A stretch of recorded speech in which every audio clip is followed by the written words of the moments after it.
1190 AM in New York. We're streaming to you across the country on a number of platforms, including Facebook and nationalactionnetwork.net.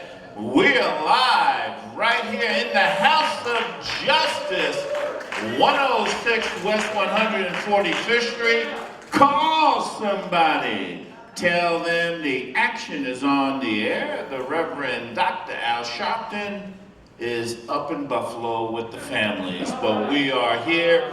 The chairman of our board will be here to stand in for Reverend Sharpton, and also one of our leaders in the Brooklyn chapter of National Action Network, the Honorable Adolphus Lacey, will be here, and we will be honored to have him as our inspirational speaker this morning. He is the senior pastor at Bethany Baptist Church in the great borough of Brooklyn. But there's so much going on around the world. You want to make sure that you're tuning in because the action is on the air, and we are here in the House of Justice for our Saturday Action Rally. Our president and founder is the Reverend Dr. Al Sharpton.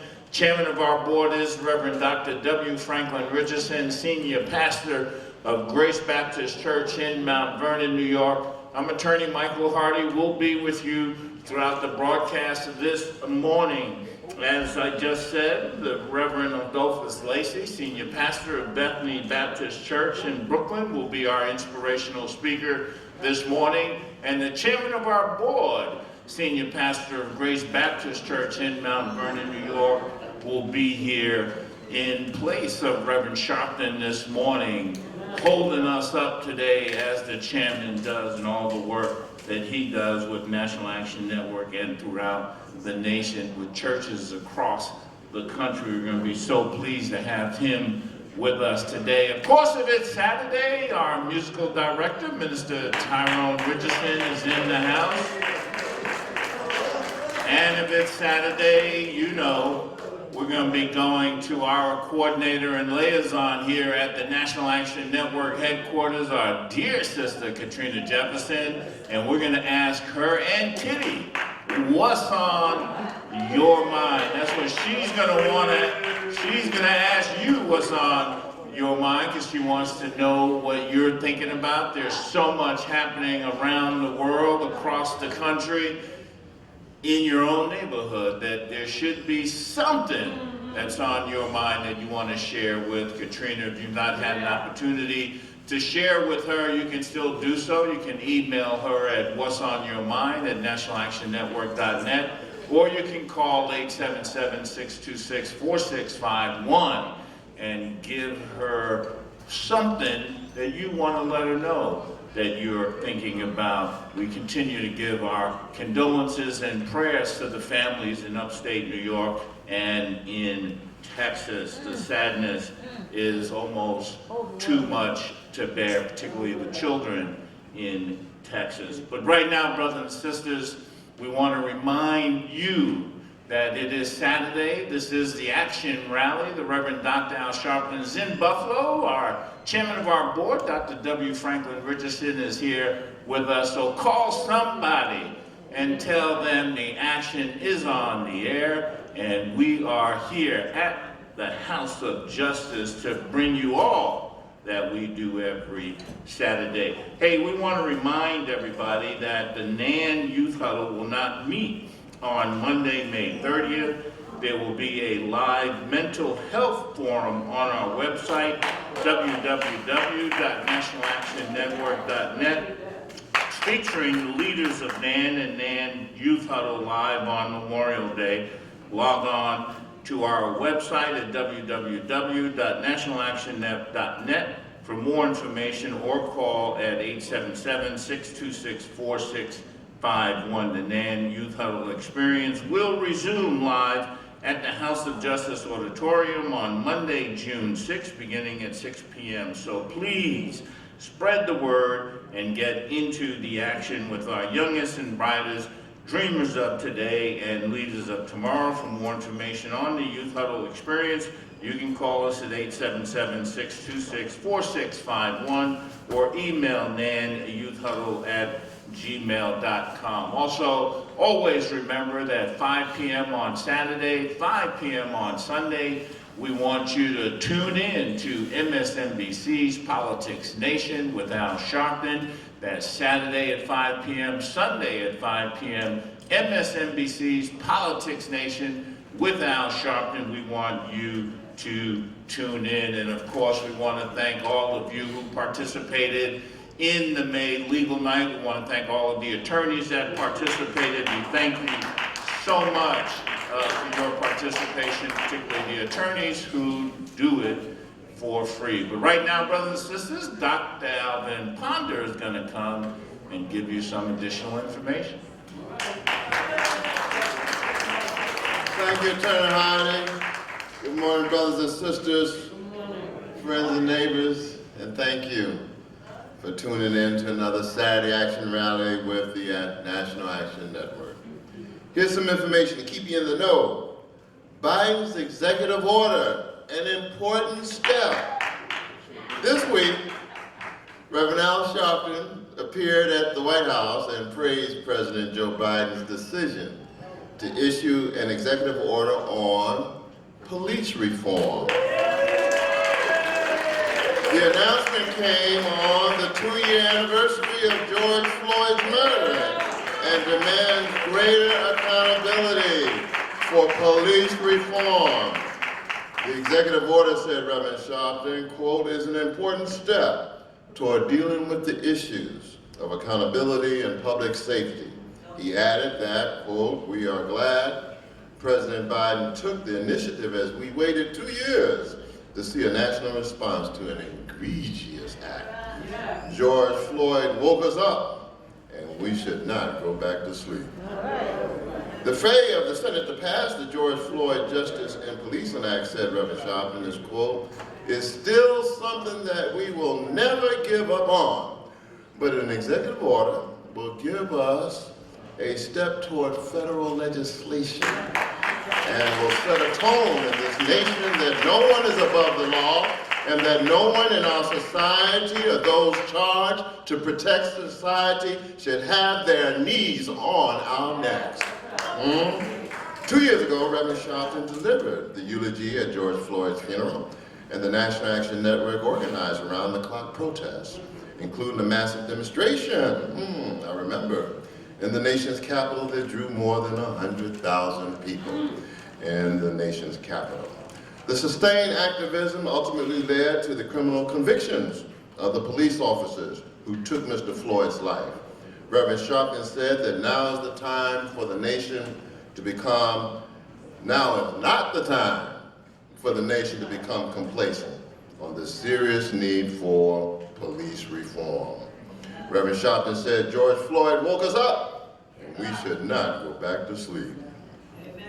NAN partners with World Central Kitchen for food distribution in Buffalo in the wake of the horrific deadly shooting at a supermarket by a white supremacist in Buffalo, New York. The National Action Network, in partnership with the World Central Kitchen, Baptist Ministers Conference of Buffalo, and community partners, have come together to mobilize community assistance efforts to assist those impacted by the Buffalo hate massacre. One priority has been food access, as the Top Superstore was one of the few grocery stores in the largely black neighborhood. NAN will begin weekly food distribution for those in need at the area at Greater Works Christian Fellowship Church. And to volunteer or donate, visit www.nationalactionnetwork.net or call 1-877-626-4651 to volunteer again or donate. Visit nationalactionnetwork.net or call 1-877-626-4651. We're talking about Buffalo. 3, another horrific shooting. The time is now for gun control legislation. National Action Network sends our condolences to the family of the 19 children and 2 teachers at the Robb Elementary School in Uvalde, Texas. The time is now, said Reverend Sharpton, for a serious national conversation and action when it comes to the need for gun control. Quote, I think the president is legitimately angry on guns, said Reverend Sharpton, who appeared on Morning Joe earlier this week. But Reverend Sharpton will preach 2 more funerals now in Buffalo today to honor the fallen victims in the Tops supermarket shooting. And Reverend Sharpton said that, quote, this is not academic in reference to the need for serious gun control legislation. He went on and said, we're talking about real lives. New documentary on Reverend Sharpton to premiere at the Tribeca Film Festival next month. Loudmouth, the documentary chronicling Reverend Al Sharpton's rise from pastoral prodigy to national civil rights figure, has been announced as the closing piece at the Tribeca Film Festival. Reverend Sharpton will take part in the conversation after the world premiere. Since bursting into the headlines in New York City in the late 1980s, preacher and activist Reverend Sharpton has been at the center of the national conversation around race. In the aftermath of George Floyd's horrific murder in 2020, the veteran civil rights leader has further expanded the reach of his powerful bullhorn against America's deafening complacency in the fight against racial injustice, amplifying the ugly truths about the ongoing impact of structural racism on this nation many would prefer to ignore. The film features never-before-seen footage and unprecedented access, written, directed, and produced by Josh Alexander, produced by Daniel J. Chalfin, Mike Jackson, and Kedar Massenberg. Loudmouth was screened at the Tribeca Film Festival on June 18th, and I'm going to check it out. Welcome to all of you who have tuned in and joined us also via live stream at www.nationalactionnetwork.net and also live on Facebook at National Action Network. If this is your first time joining us, and or if you're not a member of NAN, we welcome you to join NAN and invite you to join us. Get to the action today. And for more information and to join, you may visit again www.nationalactionnetwork.net or call 877-626-4651. That again is 877-626-4651. Or just text the word NAN, N-A-N, to 59769. Welcome. All right, thank you, Dr. Ponda.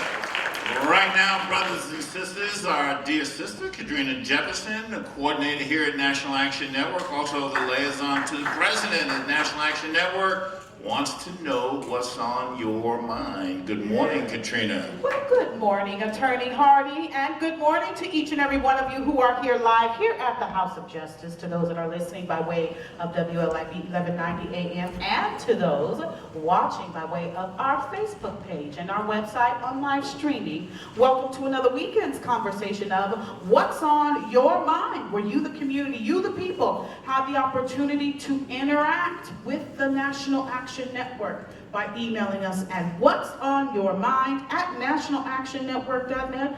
Again, that email address is whatsonyourmind@nationalactionnetwork.net, or you may call us at 877-626-4651. You might have heard a conversation that you want to comment on, or you have a Black history fact that you want to bring to the forefront, or is there something that you want us to consider? Well, that's the platform for you. So use our email or our telephone number, and we'll share your feedback during one of our segments. Good morning. Give us your name, let us know where you're from, and share with us what's on your mind today. Good morning. My name is Brenda Ricketts. I'd like to give Chris Peoples in Buffalo a shout out. What's on my mind is the National Action Network. I joined the network in 1995, and it dawned on me yesterday at the steering committee meeting how much NAN has grown. There are NAN chapters all over the country, north, south, east, and west. At the meeting yesterday, chapters from San Diego, Nashville, Philadelphia, Atlanta, Virginia, the Midwest, Ohio, Detroit, Las Vegas, Nevada, as well as New York were represented. I want to extend a heartfelt thank you to all NAN members across the country. Your work is needed. A people united will never be defeated. Absolutely. And Mr. Brenda was referencing the Council Steering Committee, where we have chapters across the country participating and discussing the various crisis issues in their area. Good morning. Give us your name, let us know where you're from, and briefly share with us what is on your mind today. Good day, everybody, and God bless everybody. My name is Sister Reverend Word. I'm from Heaven, born in Harlem, and I'm 71 years old and new. I'm a lifetime National Action Network member. What's on my mind, of course, is Bible scriptures. I want to remind each and every one of us that God is good all the time, and all the time, God is good. God is love all the time. God is our creator. Fortunately, we are also blessed with the choice to do good or evil. Let us remember to encourage ourselves to submit to God, to do our best for peace and justice in the most significant, loving way we can, wherever we are. Thank you. Thank you so much for sharing. Good morning. Give us your name. Allow me to finish.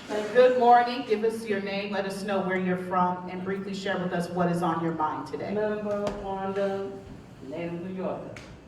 I'd like to thank three of our precious black men, and that's Cornel West, Reverend Al Sharpton, Stephen Abassiere, and Reverend Barber.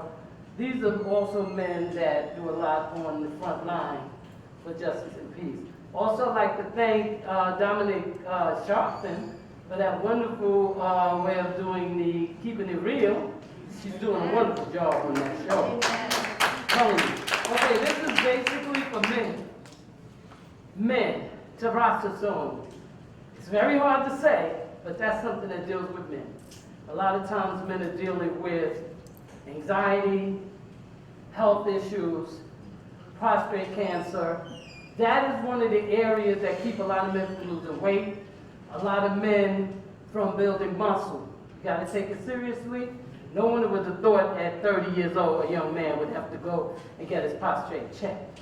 So that's for men. The other thing for diabetics for men, more greens, less meat. Cut the meat in half, put a lot of greens up there. Also, when you go into the diabetes doctor or an endocrinologist, and they cutting your toenails, make sure they're looking at the bottom of your feet. Because if your feet are hard and crusty and you're walking on the floor, you're going to get some hard skin that's going to be very hard to get off. So I'd like to tell you that this is something we should take serious. And finally, we were talking about Buffalo and the community. As an advocate years ago, not only did we do skits on political issues, but we also used to do what is called, what would you like your community to look like? We need people to take their community serious. You live in a community, city, state, and you have to understand that you can have stores, community centers, parks, whatever you need in your community. You don't have to wait for the enemy, Republican, Senate, to deny you anything. We have a lot of rich people. We have a lot of rich people in the entertainment, the athletic CEOs. Come on, give us some help. And remember, you are important. You are precious in God's sight. And anything you do will not be taken for granted. I'd like to thank the NAM family for always being there. Thank you, Katrina. Thank you so much, Sister Wanda. Good morning. Give us your name. Let us know where you're from, and briefly share with us what is on your mind today. Okay. My name is Reverend Congatis Kennedy, and I have been with National Action Network from the beginning. What is on my mind? Buffalo is on my mind. What is on my mind? Valley, Texas is on my mind. I am, in the words of Reverend Herbert Daughtry, I am fired up, can't take no more. Yeah. How much longer do our people have to be, and these young children have to be cannon fodder? When is it going to realize that, you know, it's just like Malcolm X said, we've come to the point, either the ballot or the bullet. Yeah. Now, this is what I think about. And this has nothing to do with that. I am an original Black Panther, and I'm telling you, on Dr. Blood, to the point that I feel like going back to the party because I'm sick and tired of being sick and tired. Thank you so much for sharing, Reverend Word. I'm sorry, Reverend Kennedy. All right, and lastly, two things from our committees. If you're a member here at National Action Network, you know that all of our chapters have committees, but the New York City chapter, being our headquarters, has over 15 committees that are active and thriving. And I have two announcements from two of them today. One is coming from our Education Committee, and this is very important. And this is what's on their mind. New York City's sole Army base now bears the name of a Black Congressional Medal of Honor recipient rather than a Confederate general. Fort Hamilton changed the road's name to John Warren Avenue on Friday, May 27, 2022. The base was previously called the street General Lee Avenue after Confederate General Robert E. Lee. And this is where the base is located. They changed the street name. Lieutenant John Warren of Brooklyn, killed at age 22 in 1969 in the Vietnam War when he fell in the direction of a grenade and shielded at least 3 men from the blast. Warren is buried in Long Island National Cemetery, and his Congressional Medal of Honor was posthumously presented to him in 1970. A great moment in history. And lastly, May is Labor History Month. As we know, the month is closing out in a couple of days. Our National Action Network New York City Chapter Political Action Committee is doing a fourth Saturday of the month meeting from 11 a.m. to 1 p.m. at 11:30 a.m. The purpose of this meeting is a debriefing of the April Financial Literacy Month and fifth Saturday Virtual Voter Education Forum on the 3 proposals for the New York City Charter on racial equity for the upcoming general election in 2022. Those are for New Yorkers. Can I vote with the criminal record in New York State and voter registration and information table? If you have any questions, you can call 212-690-3070, and that's coming from our Political Action Committee. You're more than welcome to join them today after the rally. And that concludes this weekend's conversation of What's on Your Mind. Keep in mind, everything you heard here were simply the thoughts and the viewpoints of the contributors and do not reflect those of the National Action Network directly. And you may email us, you may call us, or you can come to the rally in person and share. That email address is whatsonyourmind@nationalactionnetwork.net. Again, that email address is whatsonyourmind@nationalactionnetwork.net, or you may call us at 877-626-4651, or you can take the trip here to the House of Justice and participate with us live in person at the rally. The address is 106 West 145th Street in the village of Harlem. Thank you so much for your time, and back to you, Attorney Hardy. All right, thank you so much. Sister Katrina Jefferson, liaison to the president, coordinator here at National Action Network, and the one who asked, what's on your mind? Right now, brothers and sisters, we're gonna come in the house. In the house is all about the work of the committees here at National Action Network. We bring you in to let you know what kind of work they're doing, and they are active all the time. The chairperson of the Housing Committee will be our guest this morning, Dr. Karen Peterson.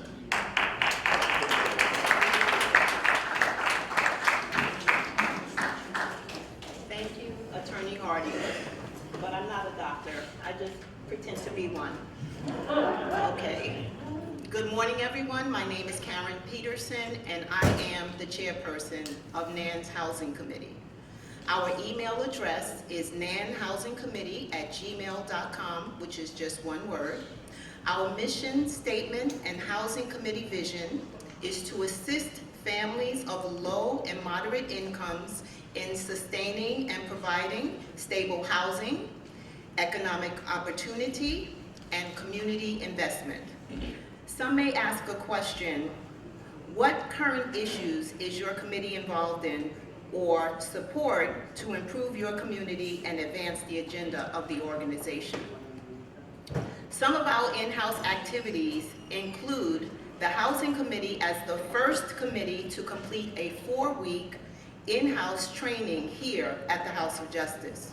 We verified, updated, and edited the Housing Referral Directory and learned how to properly address housing crises and housing concerns.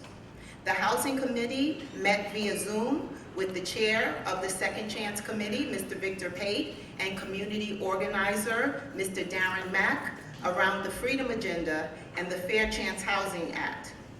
We have tabled and shared information with the Disability Committee at NAN's Community Day in Harlem and continue exchanging information via email with other NAN committees. Okay, so now let's talk about some of the Housing Committee's outdoor work. Since the pandemic has caused many to continue working and studying from home, the Housing Committee collaborates with and hosts virtual forums on indoor housing safety concerns with outside organizations. Since 2020, we've established relationships with the New York City Department of Health and Mental Hygiene, the FDNY Fire Safety Division, the Red Cross, WeAct.org, which is an environmental justice organization, and DEP, which is the Department of Environmental Protection. These groups provide information on indoor air quality, toxins released from merely turning on a stove, the out-of-gas pilot program, mice and rat prevention, how to use the sandwich method to seal holes to prevent rodents from entering your spaces. We learned that a mouse could fit through a hole the size of a dime. What's an excluder door sweep? Why would you need one? Do you have an escape plan if a fire should occur? Why should you have baking soda near your stove? Can you use salt instead? Do you know if you live in a fireproof building? Does your nose go to sleep when you are asleep? Will you not smell smoke when you're sleeping? How many smoke detectors should you have in your apartment or home? For those that live in apartments, do you need window guards? Do you know if they're correctly installed? How long should you run your tap water before taking a drink? Is there lead in your drinking water? Are you aware of New York City local laws? Well, the DEP, which is the Department of Environmental Protection, provides free residential lead water testing kits by calling 311. The Red Cross installs free smoke and fire detectors professionally by retired FDNY and Red Cross workers. Plus, they will help you create an escape plan when they visit your home. This program is called the Sound the Alarm program. It's not just a New York City initiative. It's offered in other states. So to sign up about that and get more information, you should contact redcross.org, or if you're in NYC, you can call 311 and ask about the FDNY Sound the Alarm program. Over the past 3 months, the Housing Committee has done community outreach. Our forums are virtual, but our promotional items, our thank yous, and building community, they have been in person. Within the last 6 months, we have distributed 30 rat-proof plastic garbage bins throughout the boroughs of Manhattan, the Bronx, Brooklyn, and Queens. We've distributed them to NAN's House of Justice, 3 churches, 1 community garden, 2 private homeowners, 3 HDFCs, which are low equity cooperatives, and I'll speak about that a little later. And we have 10 bins pending for distribution for the community next month. We have also distributed more than 200 FDNY pins, pot holders, children's fire hats, activity books, and flashlights to our forum participants and community partners. Thank you. We visit local churches, the Manhattan Borough President's Office, our councilmen and assemblymen's offices. We've had a successful fundraiser that sold more than 200 NAN Housing Fabric bookmarks. We also virtually attend Community Board 9 and 10 housing meetings to keep abreast of what's happening in the community. So that's some of what the Housing Committee has been doing. So some people may say, what are some of the future plans for your committee? As a collective, we agree to continue providing forums, attending community board meetings, sharing information, building relationships with the community and our local officials. The Housing Committee is actively working hard on something groundbreaking on the affordable housing side. Yes. Want to know what it is? Yes. Yes. It's generational wealth. Okay, I'm going to explain this. The Housing Committee has been working with some agencies and elected officials on a plan to prevent distressed HPD cooperative buildings called HDFCs from being sold to developers. If we can get these buildings off of HPD's two-step process list, which is they first put you on a distress list, then they put you on a third-party transfer list, which will equal the building being sold to a developer. So if we can get HDFC buildings off of these lists, current shareholders of these low equity cooperatives will maintain their units that are appreciated in real estate value, and they can stay kept in their family. For those renters in good standing who are living in these distressed buildings, this provides a first opportunity to purchase their units that they are already living in. So if you're living, some people are living in these HDFCs, but they are renters. If they purchase their apartment, they now have an opportunity for generational wealth. Furthermore, many of these distressed buildings, they have vacancies.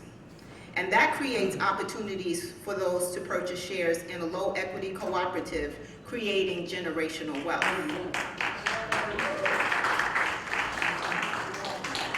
The maintenance that a shareholder pays is less than the average rent that most people pay. The Housing Committee has created a blueprint and is currently working through this process with one building.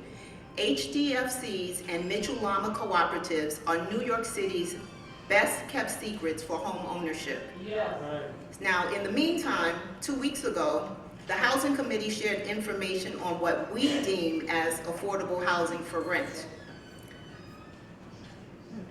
The Rivercrest Apartments at 1164 River Avenue in the Bronx has 225 newly constructed units.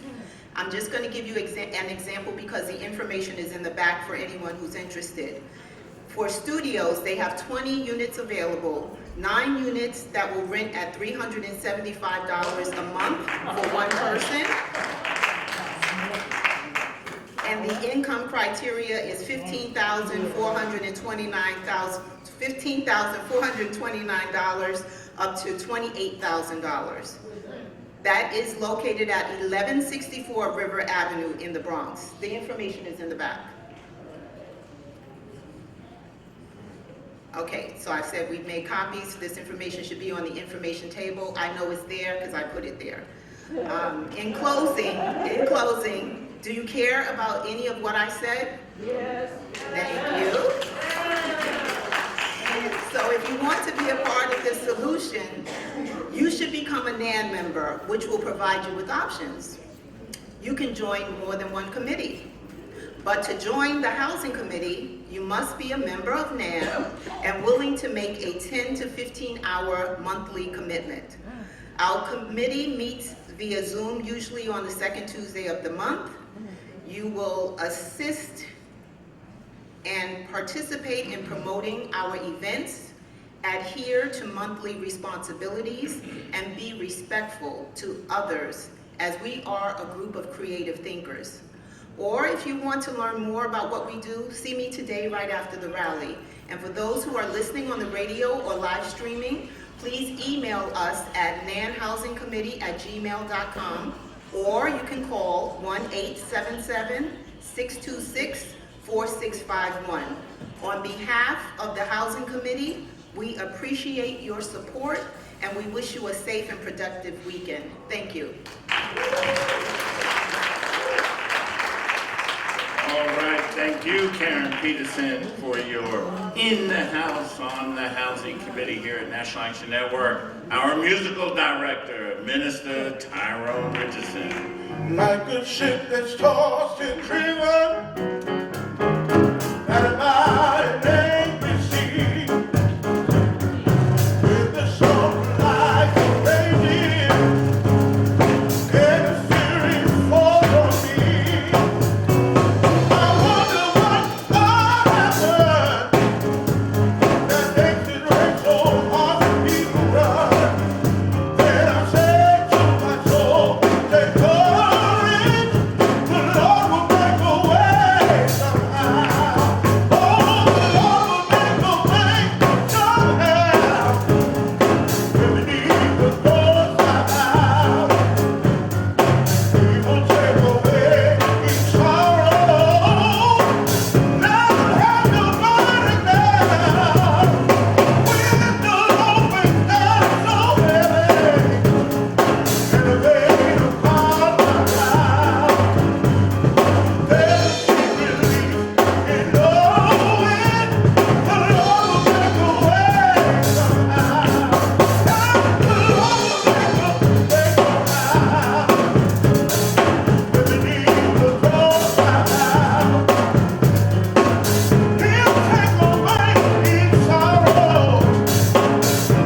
Peterson. Brothers and sisters, it is time for our NAN Youth Huddle, and co-chair of the Youth Huddle, the Honorable Dominic Sharpton.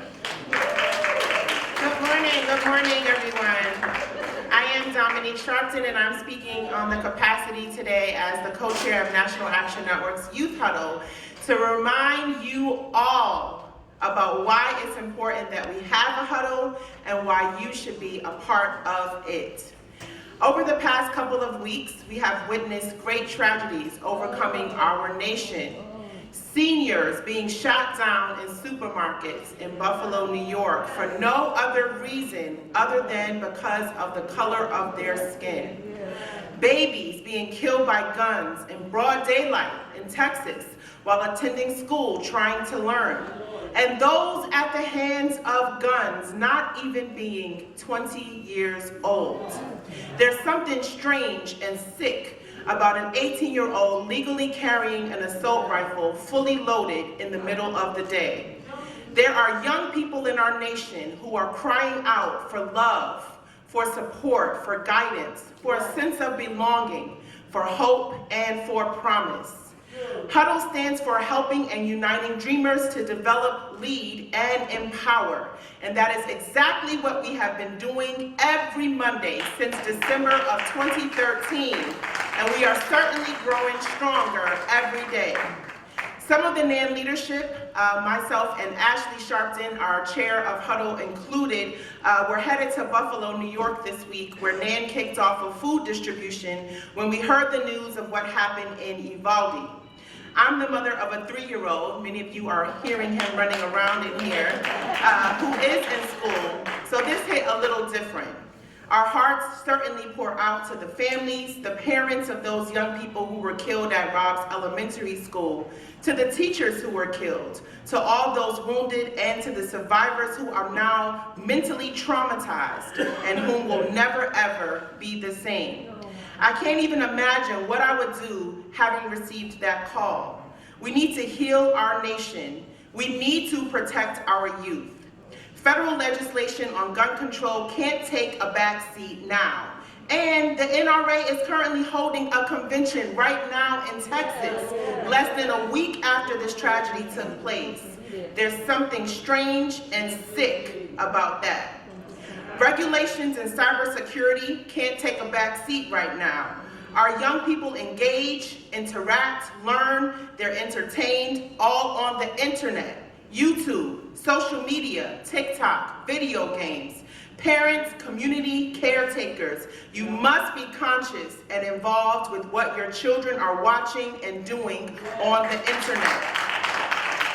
We can set the standard of excellence, of progress, starting from our own homes. So we huddled up. We huddled up to promote books over tweets, where young people are challenged to read a book a week during the summer and report on the books, what the books were about, who wrote it, and what they learned, to cultivate an experience where by the end of the summer, each young person should have read at least 10 more books that enrich their lives and progress their intellect and minds. We huddled up as we are currently forming a youth summit with lawmakers that will happen in the month of June, as June is Gun Violence Awareness Month and Peace Month. And we as young people want a day summit right here at the House of Justice, where lawmakers have to talk with us about the current plans for gun control and legislation. We're huddling up for this Monday. Due to the holiday, we won't be live with our weekly forum at 6 p.m., but we will be having a NAN virtual huddle talk. As we are currently in Mental Health Awareness Month, we will be having a live forum at 12 noon on this Monday, and we'll be discussing activism, faith, politics, and mental health. We invite you to join NAN's Youth Huddle and college leadership in conversation with mental health experts, elected officials, faith leaders, and activists for a virtual discussion on protecting one's mental health in today's social, political, and spiritual climate. Today, we are facing tragedies, babies being killed in schools, seniors being killed while going shopping, our communities trying to thrive again in the aftermath of a global pandemic, Our young people falling under the learning curve, 30% in this country graduating high school, not being able to read on an 8th grade level. Summer youth employment opportunities, programs projecting to be bolstered in 2023. So what happens now? We don't feel safe on the subways taking mass transportation. We have major decisions such as the Supreme Court overturning Roe v. Wade and voter suppression laws trying to prohibit our rights to vote happening in our country right now. We must maintain this energy to keep going, keep huddling up in our country right now. Keep organizing, keep mobilizing, keep marching, keep checking on our neighbors, on our kids, keep building up our schools, keep voting, keep meeting, keep coming to the rallies, keep praying and keep believing. Keep the faith and know that we as a community are enough to get this done. We are what we need to come together, to huddle up and to move forward.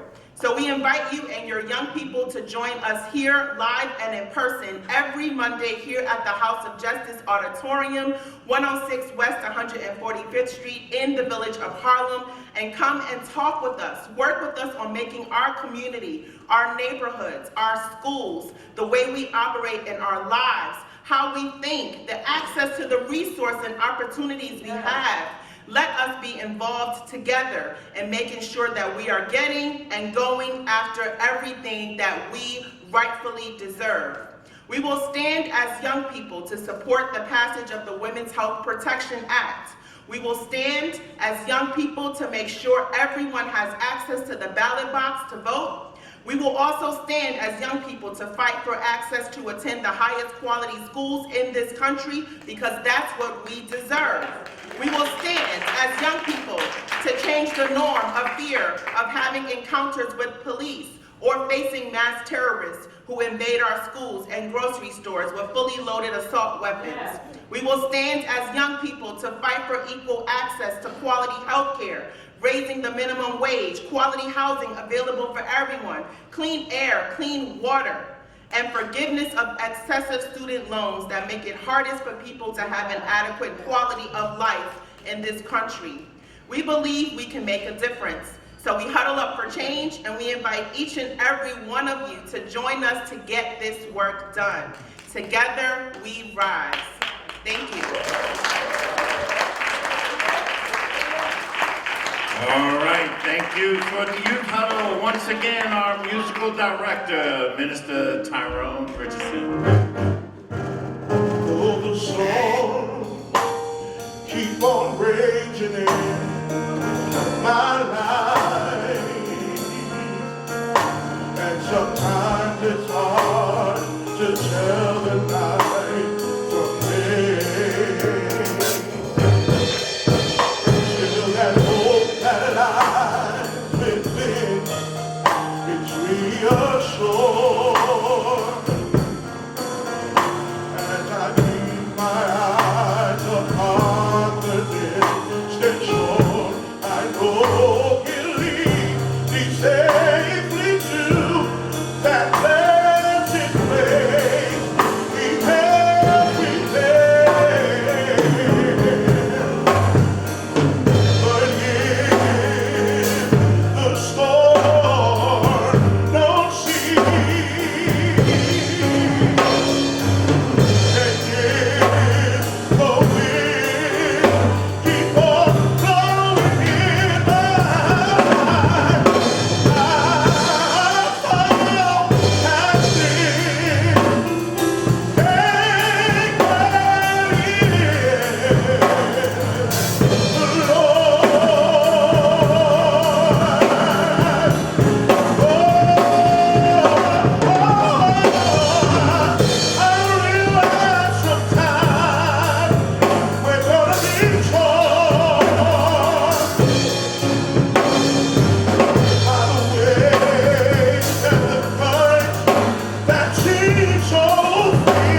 seconded by Chris Garland.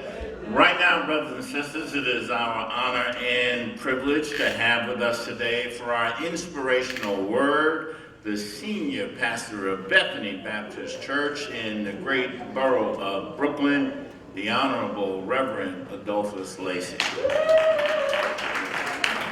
No justice? No justice?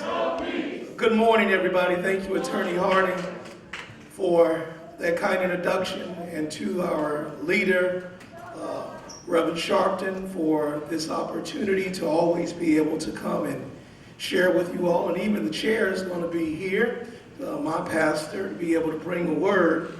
So I'm just going to talk to you just for a little while in light of hearing the thoughts that you all are grappling with, even on this moment. Lord God, consecrate me now for your service. Hide me behind your cross, that all of you and none of me may be seen and heard. In the marvelous name of Jesus Christ we pray. Amen and amen. I think this moment here lends itself to a text found in Amos chapter 5, verses 18 through 24. If you'll indulge me, it says, "Woe to you who long for the day of the Lord. Why do you long for the day of the Lord? That day will be darkness, not light. It will be though a man fled from a lion only to meet a bear, as though he entered the house and rested his hand on the wall only to have a snake bite him. Will not the day of the Lord be darkness, not light? Pitch dark without a ray of brightness? I despise your religious festivals. Your assemblies are a stench to me.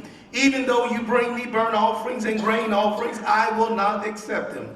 Though you bring me choice fellowship offerings, I will have no regard for them. Away with the noise of songs. I will not listen to the music of your harps. But let justice roll on like a river, and righteousness like a never-failing stream." I want to talk just for a moment about a cry for justice. Say with me, justice. Justice. A cry for justice. You don't whisper justice, you cry out for justice.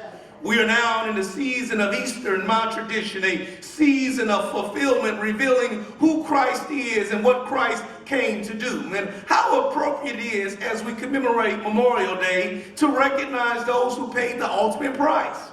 Sadly, many of us fail or refuse to understand the need for memorials.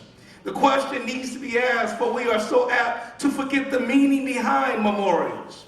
Memorials often lose their significance because they become detached from the factors which called them into existence. Prior to the pandemic, I had an opportunity to travel to Thailand, and while I was there in Thailand, I had a wonderful time. But in this country of Thailand, it has 95% Buddhist, 4% Muslim, and 1% Christian. And there I was in Chiang Mai walking around, and I saw Christmas trees, and I heard Christmas music, but I didn't see Christ.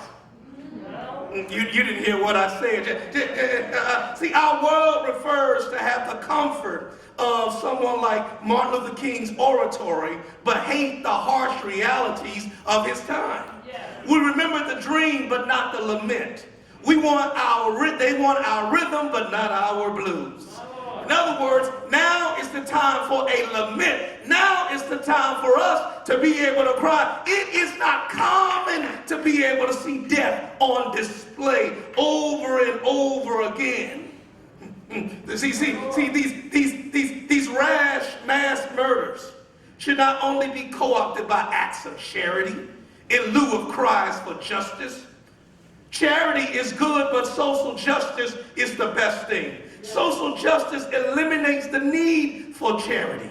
Social justice addresses the systemic and underlying internalization, externalization, and institutionalization of the prison industrial complex.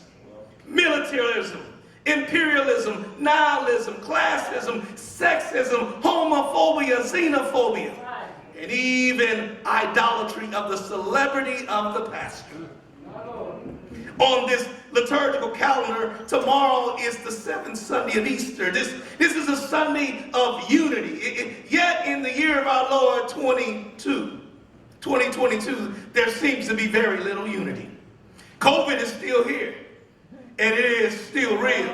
There's mass murder in Buffalo and mass murder in Texas, in Uvalde. The filibuster is more important than voting rights. The filibuster is more important than reproductive rights. The filibuster is more important than child safety. We don't even have baby formula in our grocery stores. You can't teach about the reality of white supremacy. You can't say the word gay. There is raging war in Ukraine and Ethiopia. Slavery still exists in Mauritania. ExxonMobil doubled its profits to $5.4 billion.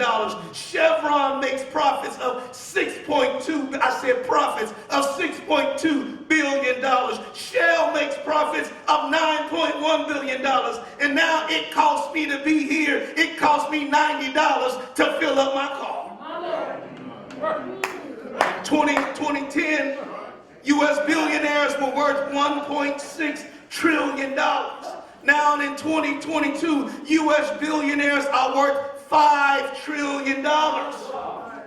The minimum wage in 2010 was $7.25. Do anybody know what the minimum wage in 2022 is? It's $7.25. It makes you want to holler, throw up your hands, and we need to cry for justice.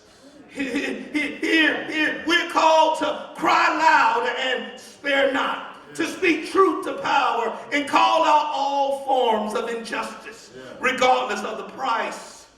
Here, Amos was being able to call out his people through God, because here's the point: when you look at a clawless church that can't stand up to injustice, is because injustice happens in the church.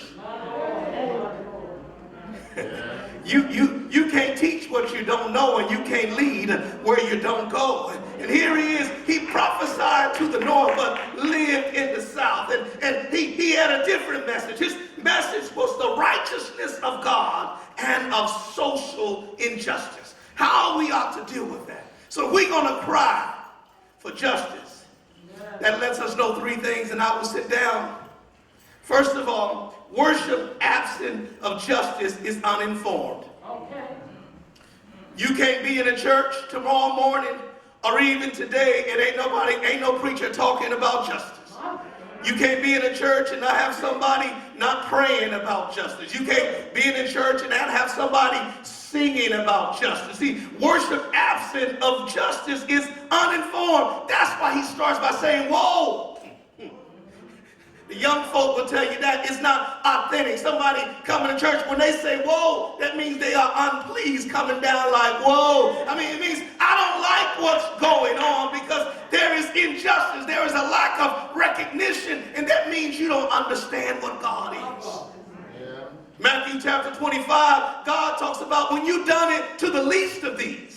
When you visited the sick, when you comforted the lonely, when you went to the imprisoned, when you did those, you did it unto me. Many of us are waiting for a Jesus, and some of us are waiting for a white Jesus on the window. But if you're looking for Jesus, he's on the street strung out. If you're looking for Jesus, he's in the hospital pregnant at 15 years old. If you're looking for Jesus, Jesus is in the midst of our harsh realities. And he says, when you do that to the least of them, think about it the next time you walk past somebody that is struggling with an addiction. Could that be Jesus? My Bible says it is. I dare you to treat it like it was Jesus. Worship absent of justice is uninformed because we miss the reality of who Jesus is and what Jesus has called and compelled us to do. Secondly, worship absent of justice is unbearable. This is what God said. And this kind of scary, you know, when you teach our little children. God says this word: I hate, I despise. If I could translate it to the Lacey version, I hate and despise your church anniversary. I hate and despise your revival. I hate and despise your convocation. I hate and despise your pastor's anniversary. I hate and despise the red circle. I hate and despise all those times that you come together. Because what he says is that it's agonizing and it is excruciating, awful. It is horrendous is what God thinks of our worship if it ain't connected to meeting people's needs. I didn't say that. And you got a whole theological view that some of us watch this on television. Be careful about the books that you read and the preachers that you celebrate, because some of these preachers advocate that fighting for social justice is not part of the gospel. They say they're unequivocal. They sign stuff. You see them in their little churches. They got their little skinny jeans on, looking all cute, got people all around, got great music, but they are not fighting for justice. God ain't pleased that you got a good choir. God is not pleased that you got great ambiance and great sound. God wants to know, are you making a difference in people's lives? I mean, just think about God, you're like, it's time for us to come to church. God, like, do I have to go? I want y'all to see. I didn't say it. It's in the text. He says, even though you bring me every type of offering, your hands are lifted up to me, but your heart is far from me. We got to quit playing church. We can't let others act like they're more moral than us. To think that, watch this, just because somebody is pro-choice or they call themselves pro-life. Yeah, pro-life at conception, but not pro-life in child care, not pro-life in food-free education, not pro-life but when it comes to second chances and then you can't wait to be able to kill them. That's not the type of life that God calls us for. And we got to call those people out. One thing Reverend Sharpton tells us, you can't have faith and be afraid at the same time. Worship absent of justice is uninformed. Worship absence of justice is unbearable. And lastly, worship as justice is unrivaled. Let me tell you what, that's what they say when we all get together. What a time, what a time. What a time. I told you on this coming Sunday, this is the Unity Sunday in the church calendar. And what happens and what is going on in America now is there every intent to continue these yet to be United States of America from ever being able to get together. But what would happen if God's church got together? What would happen if the young and the old got together? What would happen if the couple and the singles got together? What would happen if those who had a house and those who had no house got together? What would happen if we got rid of the gangs? I meant ministries in the church and began to focus on the real purpose of what God will call us to do. Don't you know it begins to ooze out of who we are and with what God has called us to do. So I'll end as I began. No justice. No justice. What do we want? What do we want? When do we want it? When do we want it?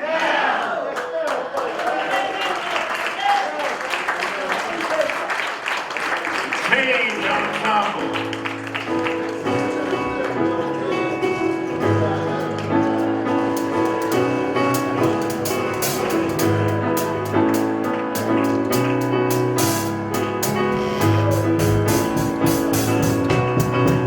We will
another chorus.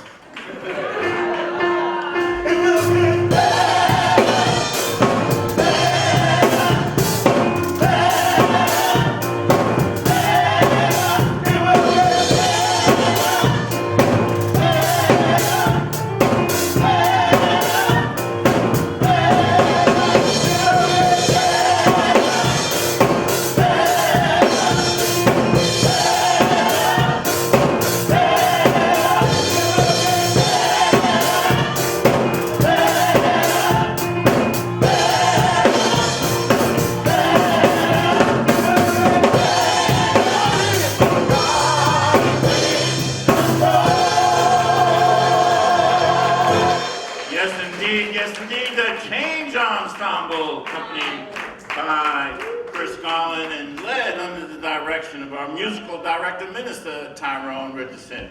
Brothers and sisters, we are truly privileged today. As you know, Reverend Sharpton is up in Buffalo with the families there. But we are here at the House of Justice, and we are pleased to have with us today the chairman of the board of the National Action Network, the senior pastor of the historic Grace Baptist Church in the great city of Mount Vernon, the Honorable Dr. Richardson, W.F. Franklin Richardson. Good morning. Good to be in the Lord's house. This is the Lord's house, you know. The Lord's house is the house of justice. That's right. And I'm grateful to be here and see all of our National Action Network family and to commend you on the tremendous work that we are doing on the cause and for purpose of our people.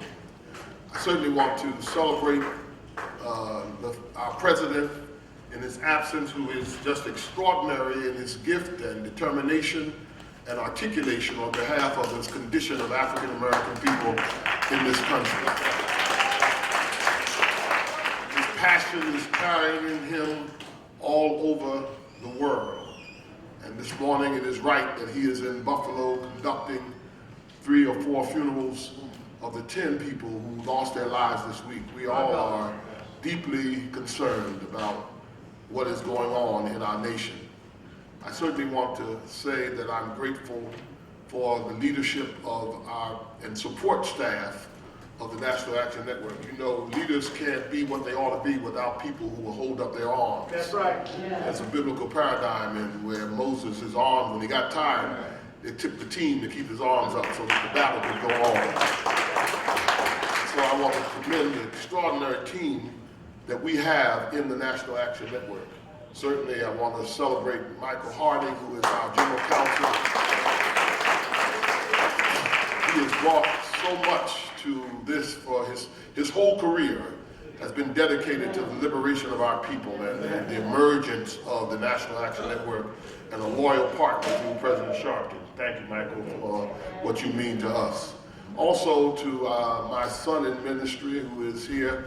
I told him if I'd known he was going to come before me, I would have stayed home. Dr. Lacey, we're happy to see him and thank him for that powerful word this morning. I'm happy always to see Kathy Sharpton. She's a dear friend of mine.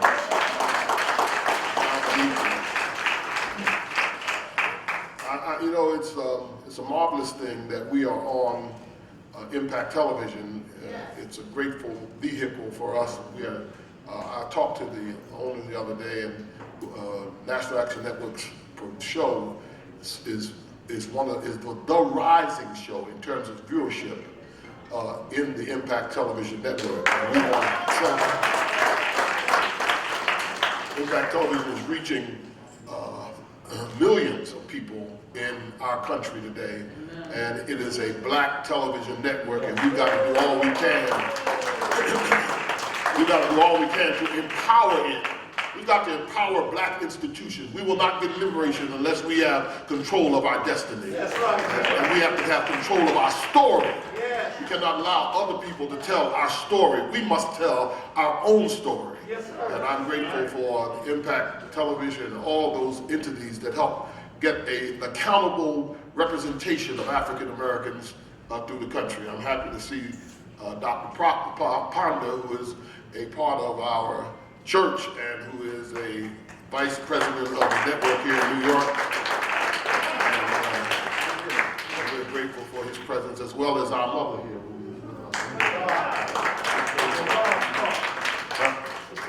Yeah, Mother Clark. She's we're inspired by your stability and sustainability. God keep you as you go forward. And so I am just happy to fill in for our president today and to encourage you to continue to support the National Action Network. It is a serious business. It is a multi-faceted corporation. It is engaged in all things, and so many people in this country depend on our voice and our witness as a National Action Network. I want to commend you for the marches, for showing up at the marches, for showing up at the convention, for showing up whenever we need you to show up. And I'm so thankful. Thankful to our board of directors, which is a powerful unit that helps to facilitate the vision. We have to sustain the National Action Network through multi-generations.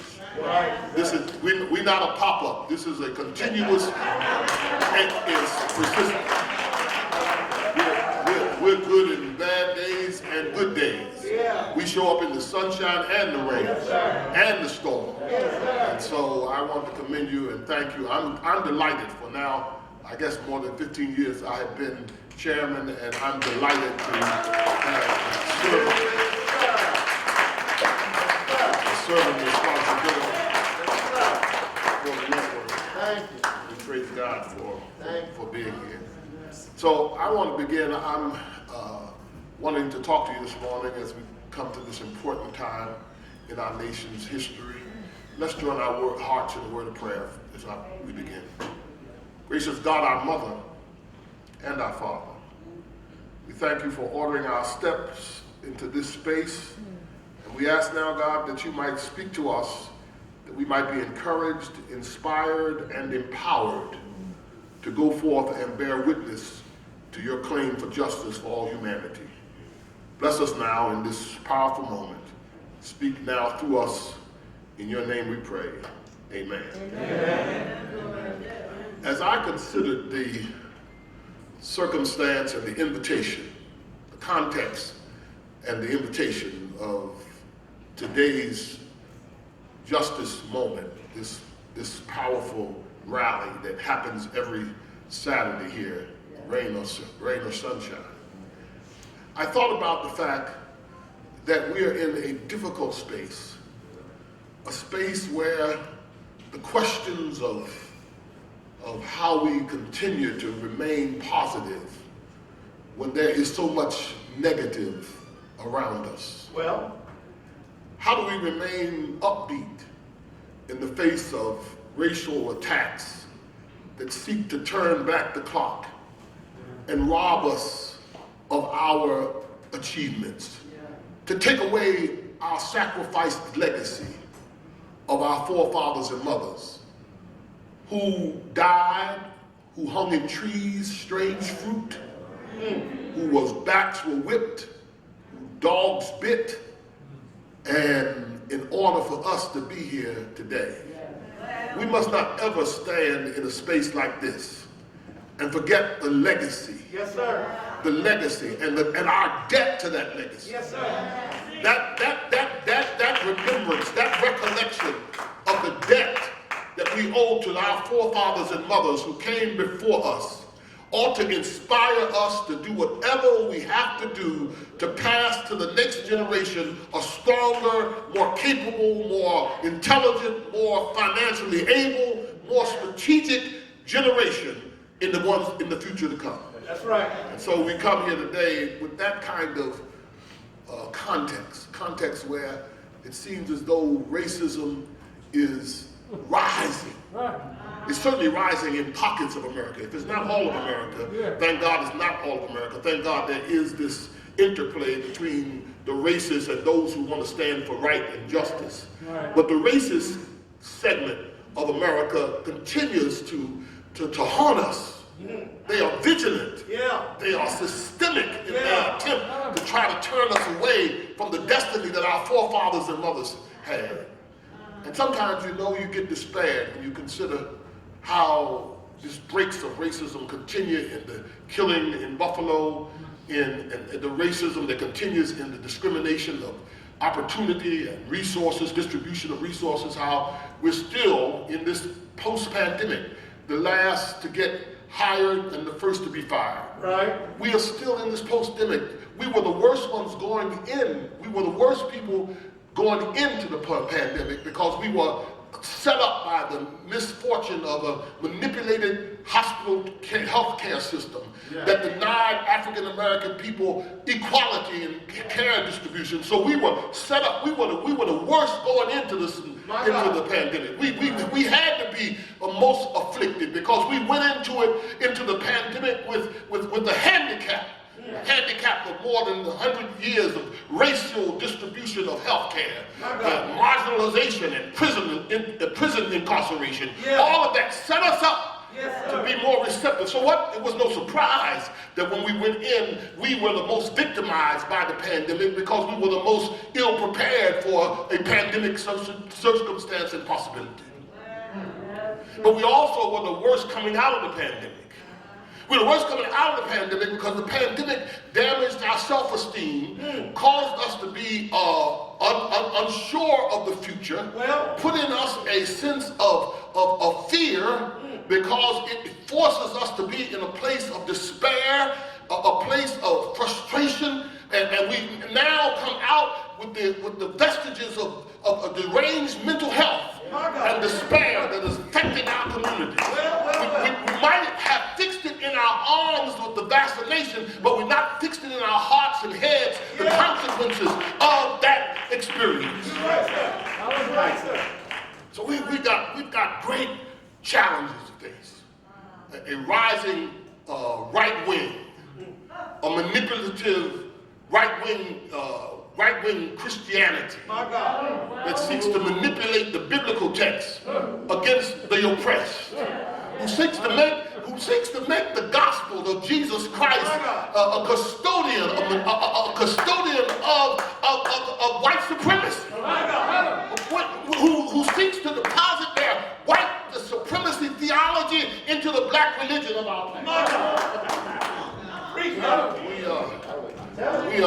We're in a difficult circumstance. And so the question arises for me out of the biblical text of the Hebrews discourse. The Hebrews were persecuted by the Babylonians. All right, preacher. And deprived of their homeland. And not only deprived, taken from their homeland. Right. Doesn't sound familiar. They were taken from their homeland.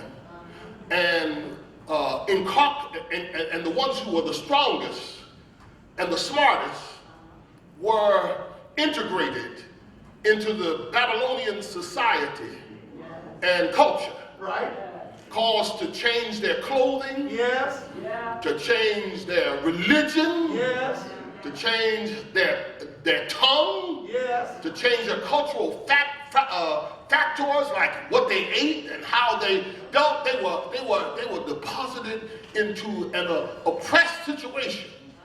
And one of them, reflecting upon it in Psalm 137, yes, sir, says, and he's reflecting about what they've been through. He says, by the rivers of Babylon, we sat down and we remembered Zion. Yes. In other words, we remembered Africa. Yes, sir. Yes, sir. We remembered our homeland. Yeah. We remembered the succulent dishes that used to be prepared and the cultural remedies for circumstances of despair. We remembered the grand temple and our expressions of faith. And when we remembered what it was like to be back in Babylon, we sat down and we wept by the poplar trees. We wept when we remembered Zion. Yes. And in the midst of that despair, we raised a question, the question that despair asks. How shall we sing? Yes, sir. The Lord's song in a strange land. In a strange land. That's the question of despair. That's the question that's the authentic question of despair. How do I hold on to my music? How do I hold on to my positive outlook in the face of unending disparagement and fear and frustration and anxiety? How do I hold on to my music? That's the question. and we've got to ask ourselves as African Americans all across the country, how do we remain positive in the face of the negative? How do we not become bitter in the midst of all that we are experiencing? How do we hold on to our music? How do we keep our joy? How do we keep smiling? That's the question. How shall we sing the Lord's song? In a strange land. In a strange land. Yes, sir. That's our question. That's the question you and I are confronted with today. If you're in touch with the contextual realities that we're going through, you have to protect yourself and protect your positiveness. Because the contextual realities will cause you to lose your mind, cause you to lose your music, cause you to turn on yourself, cause you to feel hopeless and homeless, cause you to feel there's no way out. Yes, sir. That's the question. Yes, sir. How do I remain positive in a negative circumstance? How do I rise above all of the anxieties of this hour? How shall I sing the Lord's song in a strange land? These Hebrews, they ask this question. These Hebrews are asking this question in the face of what they've been through. They're asking the question. And the question is a question, when you hear it, it is a question that is asked to at least three audiences. It is first asked to the oppressor, and it is asked to the oppressed themselves, and it is asked to God. They say to themselves, first, how in the world are we going to get out of this? Yeah. How are we going to rise out of this painful milieu that has taken us? How are we going to hold on to our music? How are we going to remain positive? It's a self question. Yes. I hope you're willing to raise it with yourselves as well. That will keep you engaged in the struggle. Yes. Don't be coming to these gatherings and not asking yourself the question, how are we going to remain positive? How is the National Action Network going to keep doing its work and keep opening doors and standing up for people who are marginalized? How are we going to do it? How are we going to do it and not become negative and not lose our positiveness? How are we not going to lose our soul? How are we going to do it? That's the question that's asked of the oppressor of the oppressed of themselves. The question you and I have to ask. We who are the victims of an Americanism that has retarded our participation and stunted our growth. How do we hold on to our music? That's the question that the oppressed ask. The second question is the question that they ask of the oppressor.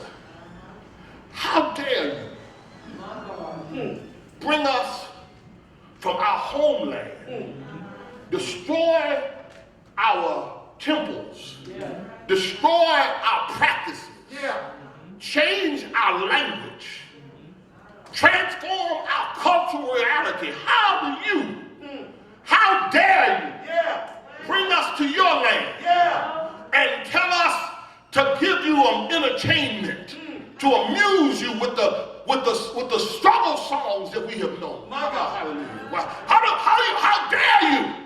How dare you, Babylonians, think that we are ready to bow down and sing and amuse you with the music that has liberated us? And how dare you, America? Come on, preacher. How dare you, America? On the road now. Think that you can do what you do to us and think we're going to celebrate the American flag? How do you do what you do to us and think we're going to deposit ourselves in categories of insignificance? How do you think?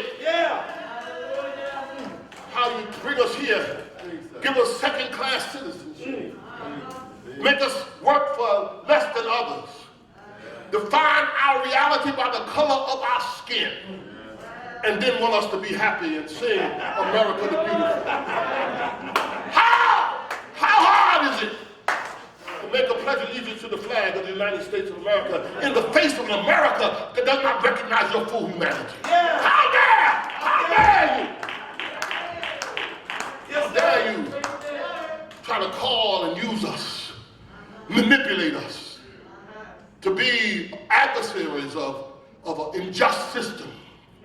How shall we sing in the face of your conduct? How do we sing in the face of your conduct, in spite of your conduct? How do we still do it? And you know, the truth is we've done it. All right, preacher. That's right. That's right. We've done it. Our forefathers and mothers, they've done it. They swallowed what they wanted to say sometimes. They sang when they didn't want to sing. They are lined up, because the truth is, in many ways, America is the best place in the world in terms of its opportunity, in terms of its access to power. It is really, you travel the world, you know, and come back, you realize that America is. You're right, preacher. The problem with America is that it is not for everybody. That's right, that's right, that's right. The problem with America is not that it's not a great country and that it has multiple millions of dollars. It is that it is not equally available to every participant. That color often defines who is and who is not. That is what challenges America to be great. And America will never be all that it ought to be until every person, black or white, yellow or red, will have access to the power and resources made as a result of the sacrifice of the oppressed. Yes, sir. It's really a contradiction that in the face of economic wealth, the people who made you wealthy don't have access to it. My God. Our free labor, as African Americans, free labor, made it possible for America to dominate the economic system. Without free labor, black slaves, the cotton gin would have just been a clumsy mistake. But instead it became the vehicle for securing America's economic leadership. Right. On the backs of black people. Some people ask, well, you know, black people don't have what we don't have because we didn't get what we should have got.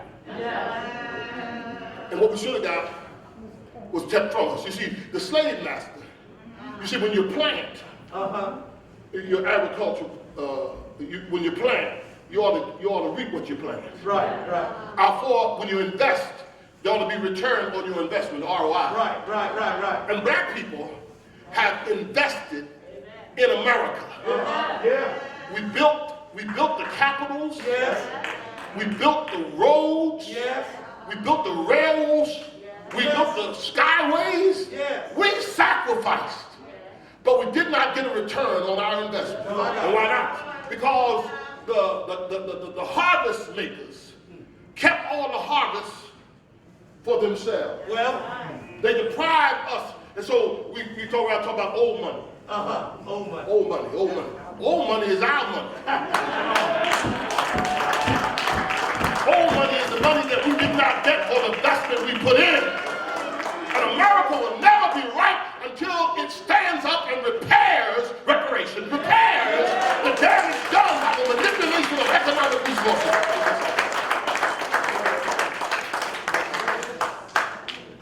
So they ask the oppressor, how dare you call us to sing and make you happy?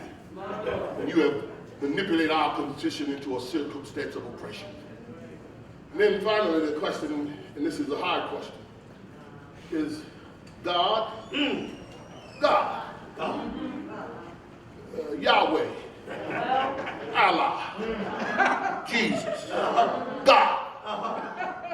How is it, God, that you tolerate us being treated like we've been treated? Where are you, God? That's the question. God, where are you? Where are you, God, in our struggle? Where are you, God, in our pain and in our struggle? That's the question. Now some of you may be too religious to ask that question.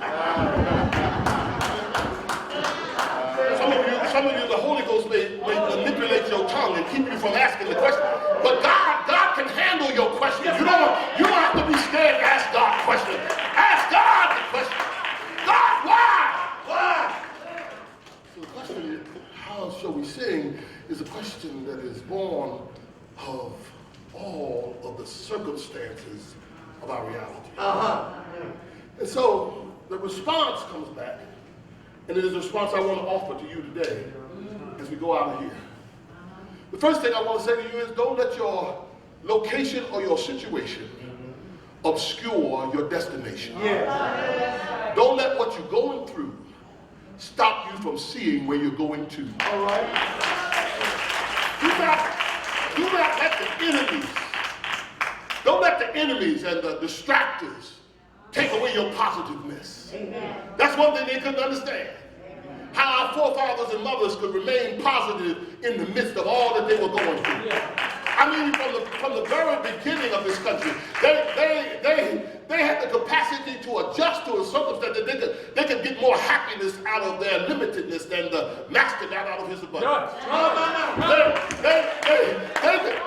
They got here and they put off the ships and didn't have anything, deprived of their religion, deprived of any meaning, selfhood, and put into a manipulated American society with a manipulated American Christology and caused to conform to a manipulated version of God.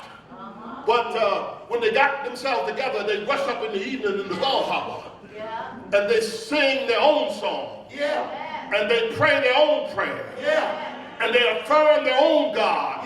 And and you found them developing a religious activity that was grounded in a sense of hope that was inspired by their sacrifice and denied their oppression. They had the capacity to deny their oppression. There were no shoes on their feet, no clothes on their back. They said, we got shoes. All God's children got shoes. And when we get to heaven, we'll put on our shoes, we'll shout all over God's heaven. They defied their context. Over my head, I hear music in the air. They affirm themselves. So don't let what you're going through, don't let the enemy, don't let the haters cause you to hate yourself. Affirm yourself. Don't let the definitions of a warped society deprive you of your sense of self-beauty. Affirm your beauty. Celebrate the color of your skin. Celebrate the kink in your hair and the thickness of your lips and the wiggle of your hips. Hey, celebrate. Celebrate what God has uniquely deposited in you. Know that you have something to be affirmed. So don't let what you're going through stop you from seeing where you're going to. Second thing I want to say to you is that the Lord's songs are designed for us to remind ourselves of what the Lord has done for us. That in spite of the enemy, God has been faithful to us. And so holding on to your positiveness is a result of affirming the activities of the divine in your circumstance and situation. Our forefathers and mothers put that affirmation of joy in words like, I come too far from where he brought me from. I don't believe he brought me this far to leave me. They deposited their ideology of life into the music that they sang. They affirmed their joy in the midst of their sorrows and trials. And you and I must do the same.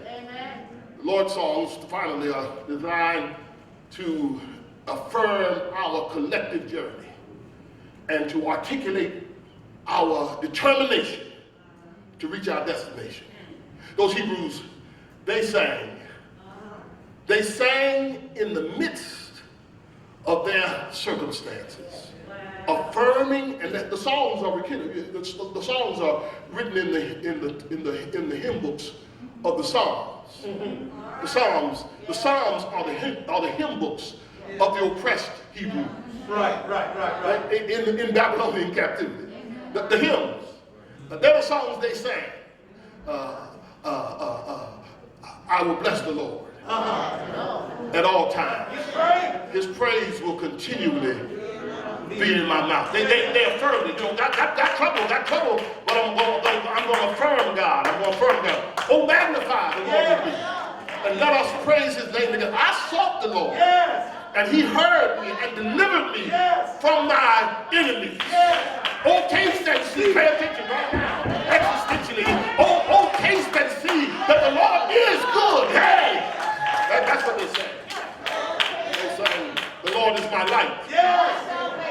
my salvation. Of whom shall I fear? The Lord is the strength of my life. Of whom shall I be afraid? Lord, hosts shall encamp against me. In this will I be confident. One thing have I desired of the Lord, and that will I reach after. They sang, the Lord is my shepherd. Yes. I shall not want. He makes me to lie down. The songs, hymns that defied context. Yes. Things that made them positive and proactive in the face of difficulties. And we African Americans, we've done the same thing. Mm-hmm. We've had our music. Wasn't all religious music either. All right, preacher, you're right. We had our music. Some of it was jazz. Some of it was spiritual. But we had our music to get us through the difficulties. The civil rights movement had a song. It wasn't no passive song. Sometimes we sing it, especially when our white brothers and sisters sing it, they take all the oomph out of it. It wasn't no passive hymn. They said, we shall overcome. Someday, within my heart, I do believe we shall overcome. Someday. And even in the midst of that circumstance, we inherited that sense of affirming music from our forefathers and mothers, to the extent that in a short clip, we in the National Action Network have our own song, No Justice. No peace. No justice. No peace. No justice. It's our praise. No justice. No peace. It gets us up in the morning. No justice. No peace. No peace. It makes us take on systems and courts. No justice. No peace. It makes us feel with inequality in the circumstance. No justice. No peace. We got our song that affirms us in the midst of it.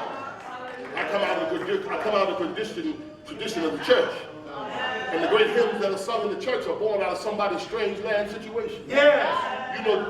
Dorsey lost his wife and everything and sat down the piano and wrote Precious Lord. Yes. Take my hand. Yes. Lead me on. Let me stand. I'm tired. I'm weak. Through the storm, lead me on. Precious Lord, take my hand. Stafford lost everything he had in the great fire of Chicago. Lost his house, lost his family. And on the way to meet them in England, he heard that his children and his wife drowned on a ship that was sunk. That's right. And he went up on the deck of the ship in that despairing moment when he had lost everything, when he was defied and night by night, he'd already lost everything in the fire and didn't lose his family. He stepped up on the deck of the ship and looked at it and said, when peace, like a river, attendeth my way, and sorrows like sea billows roll, whatever my lot, thou hast taught me to say, it is well with my soul.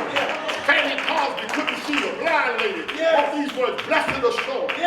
Jesus is mine. Oh, what a foretaste in glory divine. I'm an heir of salvation, purchased of God, born of the Spirit and washed in the blood. A lady who was sick on a bed of affliction caused the preacher to write these words, I must tell thee all of my trouble. I cannot bear these burdens alone. In my distress, he kindly would help me. He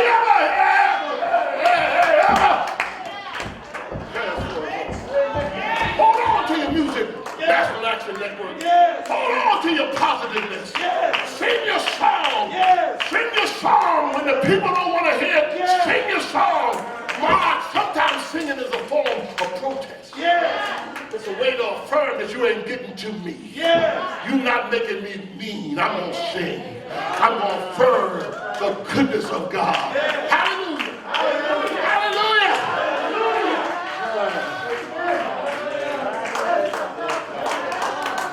I am so blessed by the opportunity to speak to you today. I want to challenge us to recognize that the fight goes on, and we must be the positive with a powerful attitude. The fight goes on, and we must take advantage of every achievement, from Kenosha Brown Jackson in the Supreme Court to Pamela Harris Kamala Harris in the White House, to blacks who are graduating this season all over the country, to our young people who have withstood the terrible challenges of the pandemic to get an education without being in classrooms and to experience virtual realities. We've got a lot to hang our hats on, a lot to repent. Don't be bitter. Don't cave in. Don't let depression take your joy. And don't just pray about depression. If you got something going on in you, don't just pray about it. Go see a psychologist. Go see a psychiatrist. Go talk to somebody. God gave us these things. God gave us these tools to make life better and to deal with our circumstances. Whatever it takes, hold on to your positiveness. Hold on to your joy. Don't let nobody steal your song. Don't let nobody rob you of your beauty. Affirm yourself. Get up in the morning, look yourself in the face, say, I'm somebody. I'm somebody. I'm beautiful, I'm black, I'm handsome, I'm young, I'm old. Stand up and affirm yourself. Be good to yourself. Don't depend on nobody else to reinforce you. You reinforce yourself. You reinforce who you are. You claim your beauty and your value. Don't be in any situation that's going to deny your humanity. My God. Free yourself from any relationship that is pushing you down and keeping you from being all that you could be. Affirm yourself. Hold on to your music. How shall we sing the Lord's song in a strange land? How do we remain positive in the negative? How do we keep sweet in the bitter? How do we remain strong in the face of the weak? This God that we serve is more than able to sustain us and get us to our future destination. So on behalf of National Action Network and all of us, let us not grow weary in well-doing. In due season, we will win. We will achieve. We will come to glory. Our fight is not just a fight of this generation. Our fight is a fight to be passed on to new generation. This is not a senior citizen movement. This is an intergenerational movement. It's a movement that requires all the generations, because some of us, myself included, gonna move off the scene. And I'm looking forward to see some others to step up and carry this call, this thirst. We got a thirst for justice. We got a thirst for righteousness. We need some others who come after us, who are born as there were those who were before us, who fought, who had a thirst for justice and equality, who would not lend themselves to the negative impulses of a society that seeks to cripple us. And so, having said that, I want you to know that the future is bright. I came by this morning to defy forecasters of a dark future. I came by to declare that the sun is going to shine tomorrow. I came by to declare that things are going to get better.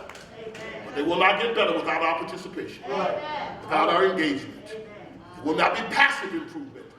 It will be active and aggressive improvement that is made possible by your sacrifice and participation and mine. We will get to the promised land. But we will not get there unless we unify and fight together. As long as we fight each other, the promised land will elude us. That's it. And the enemies will continue to occupy our space in the promised land. So we got to get together, children. Get together, children. Get together, children. Don't lose your way.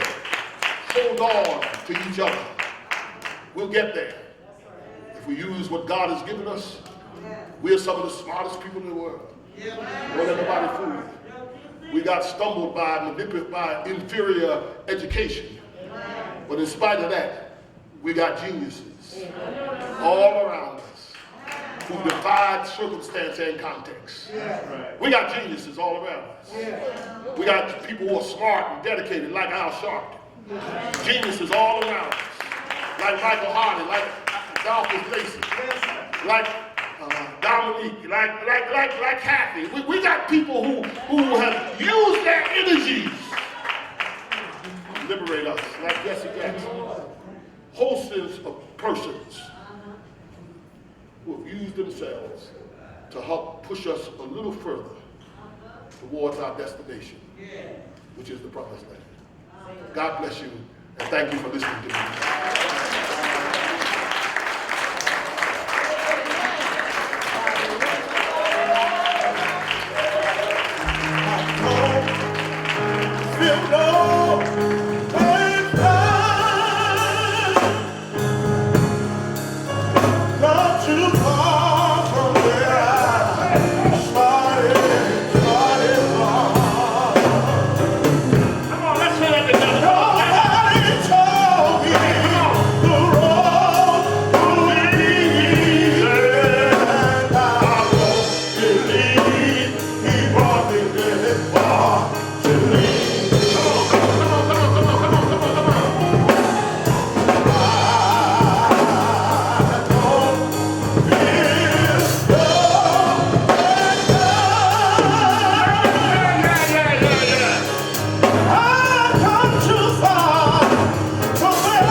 Let's give our chairman, the Honorable W. Franklin Richardson, a big hand.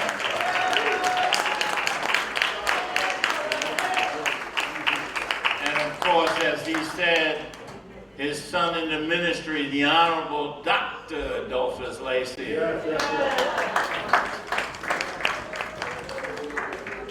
And of course, we always appreciate our president and founder, the Reverend Dr. Al Sharpton.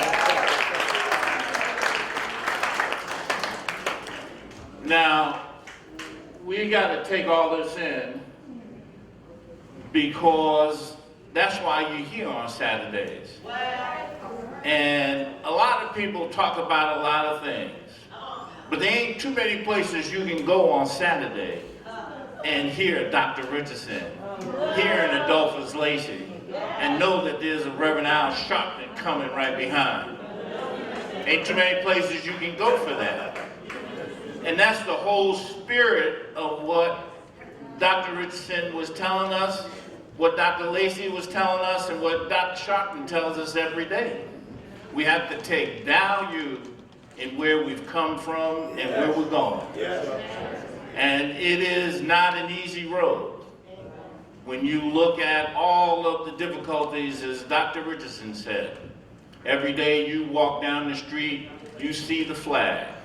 And you have to ask yourself, because we all know, there are times every morning you know somebody, somewhere, if you live in this country, is gonna wake up and use that word or think it, and you know it. Whether you go into a store to do something, whether you walk into some business and everybody stops and looks, you know that they are always thinking about that. But that has, as Dr. Richardson said and as Dr. Lacey said, that has never stopped us from where we've got to go. It has never stopped us from doing the work that we have to do to be all that we can be, because the salvation of this nation is among us. And it always has been. And that's why we have always been the moral authority that has light and given the light that this nation holds around the world. Because without us, and I think Dr. Sharpton talked about it last week, you know, people talk about, and Dr. Richardson mentioned it too, you know, we built this nation. This nation was built on our backs. And you can't even have a good conversation about reparations for things we ain't never been paid to do. Walk around every day, look at all these statues around the parks and everything else. And how many do you see of us? Because they only show our backs. Because that's how this nation was built. It was with our sweat, our blood, and our tears. But that has never made us tired. It's never made us weary. It's never wanted us to stop doing what we've got to do. Because there is a goal that we must get to. And you can think about a lot of things all over the world. It ain't about where I'm gonna go, where is it. They ain't necessarily no place better than where you are. But there is so much more that we have to do to continue to make this a place that we all can be at, and that our families, our friends, our relatives, and everybody else can have the same opportunity and be entitled, as Dr. Richardson said, to what we have put. You should be able to reap what you sow. And they don't let us do that. We have to continue to fight for that. But fighting for it is not something that we've ever tired of doing. And that's why I always say we're in no ways tired, because we know that we've got to have that fight.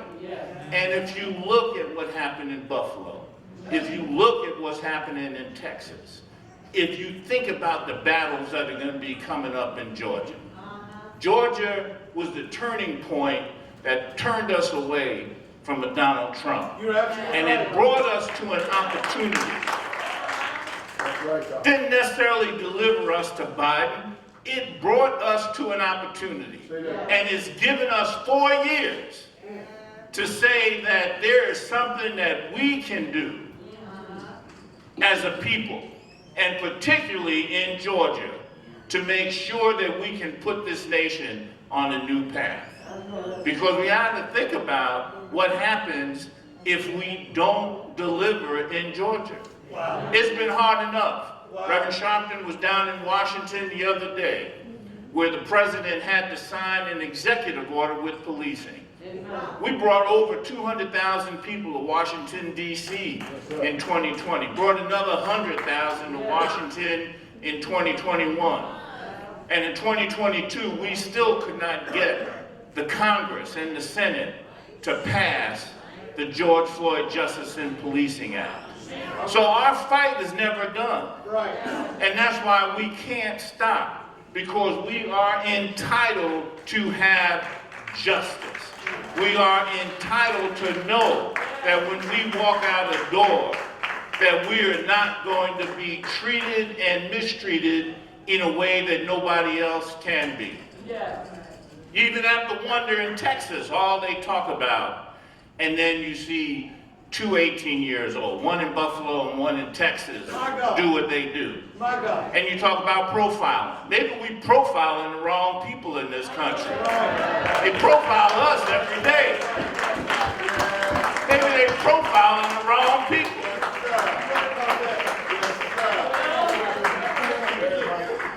And we've got to know that and be willing to confront it. And it ain't easy. We know it ain't easy. And we know it takes a lot. But that's why you are here. And that's part of what National Action Network has built. We have built a community that helps you to have the power to continue to make this a great nation. Dr. King died trying to say we had to fight for a more perfect union. Well, what does that mean? It means what it says. You know, there's a part of me, and you got to remember, I'm a lawyer. And I confess, every time I think about those words, that we are entitled by God, endowed by those inalienable rights of the right to life, liberty, and the pursuit of justice.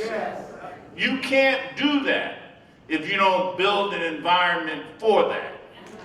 And so our struggle in this country has been to build that environment, has been to build that bridge that will take us to a more perfect union. Now we know it'll never be perfect, but we can never stop to make it more perfect. Because perfect is something that comes, maybe, because none of us really know, but when we get there one day, we may see that it's perfect. But we've got to do all we can until we get there to continue to make life here as valuable as it can be and make it worth the effort that we wake up for every day. Because don't forget, and again, we've heard Dr. Richardson talk about it, we've heard Dr. Lacey talk about it, we've heard Dr. Sharpton talk about it, right? You got 2 dates in your life. The day you're born and the day you die. You don't know what's going to happen in between. You can't control the day you were born. You can't control the day you might die. But you can control what you do between those 2 dates. And that is what defines us. And that is what will define you. I'm not a preacher, but I know, and I hear Reverend Sharpton say it all the time, hardest thing to do is to get up and talk about a funeral for somebody who didn't do anything with their life. Got to make it up. And they shouldn't have to do that, and you shouldn't want somebody to have to do that for you. And again, that's why we're here every Saturday. That's why the doors of the National Action Network are open. And there are so many of you that can witness that. Because there are so many of you that I've spoken to. There are so many of you that the crisis team has spoken to. There are so many of you that have been in need, and if there wasn't the doors of the National Action Network, if the doors to the House of Justice were not open every day, there'd be so many more people out there that would have no idea of where they're headed and where they're going. But we have a ship here, and we're steering it towards the empowerment of our people. And you think about it, it is a long road. It is a long road. And we ain't even been on it that long. Because if you think about the history of that world, we still within a flick of it. That's right.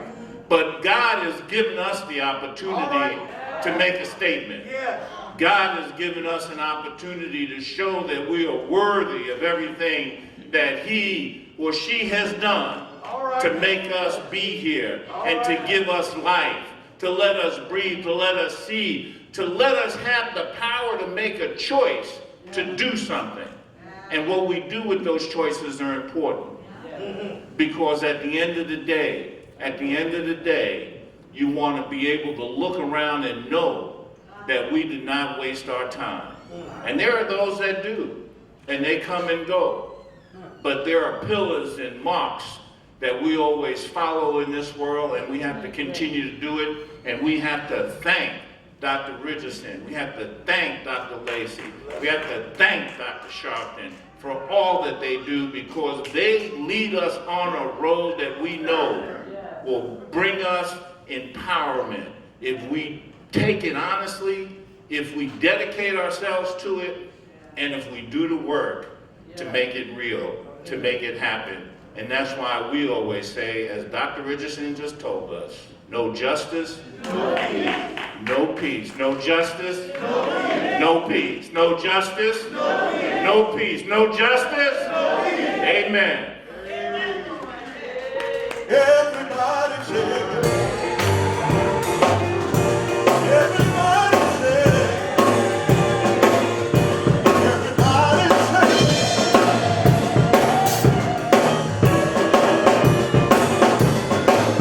everybody say, sing it like you mean it. Everybody sing it.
We are the National Action Network.